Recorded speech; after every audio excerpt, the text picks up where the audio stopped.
जगातलं सर्वात पौष्टिक, चविष्ट आणि अगदी सोपं असं शेवग्याच्या शेंगांचं सूप मी आज तुम्हाला बनवून दाखवणार आहे. तर व्हिडिओ पूर्ण पहा आणि चॅनलला सबस्क्राईब केलं नसेल तर नक्की सबस्क्राईब करा. नमस्कार, मी अरुणा चौधरी माझ्या चॅनेलवरती तुमचं स्वागत करते. तर आज मी तुम्हाला शेवग्याच्या शेंगांचं सूप बनवून दाखवणार आहे, जे पटकन होतं, हेल्दी आहे, लहान मुलांपासून मोठ्यांपर्यंत तसेच आजारी व्यक्तींसाठी खूपच उपयुक्त आहे. तर चला तर मग रेसिपीला सुरुवात करूया. तर इथे ना मी 2 शेवग्यांच्या शेंगांचे अशा प्रकारे तुकडे करून घेतलेले आहे. आता यामध्ये ना 2 चमचे मुगाची डाळ टाकणार आहे. 2 शेंगा आहेत त्यामुळे मी 2 चमचे मुगाची डाळ टाकली. 1 हिरवी मिरची, 3 ते 4 लसूण पाकळ्या, अर्धा इंच आल्याचा तुकडा, मीठ टाकणार आहे चवीप्रमाणे आणि थोडीशी हळद टाकणार आहे. तर मुगाची डाळ आणि शेंगा मी आधी धुवून घेतल्या, नंतर त्यामध्ये पाणी ओतलेलं आहे आणि मग नंतर बाकीचं साहित्य टाकलंय. आता कुकरला 2 ते 3 शिट्ट्या मी करून घेणार आहे. तर 2 ते 3 शिट्ट्यांमध्ये ना मूग डाळ चांगली शिजते म्हणून मी 2 ते 3 शिट्ट्या घेतल्यात आणि फक्त शेवग्याची शेंग असेल तर मग ती एका शिट्टीमध्ये शिजते. तर हे अशा प्रकारे सर्व शिजलेलं आहे. मिक्सरच्या भांड्यामध्ये मी सर्व हे मिश्रण टाकून बारीक वाटून घेणार आहे. तर शेवग्याच्या शेंगांच्या ज्या शिरा आहेत तर मिक्सरच्या भांड्यांच्या ज्या पाती असतात ज्याच्यामुळे वाटली जाते हे, तर त्यामध्ये ते अडकतं. तर थोडीशी कोथिंबीर पण मी टाकली आणि हे अशा प्रकारे बारीक वाटून घेते.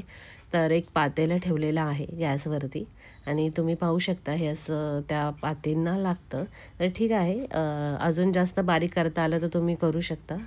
तर अजून थोडंसं पाणी मी ॲड केलेलं आहे ह्या मिश्रणामध्ये.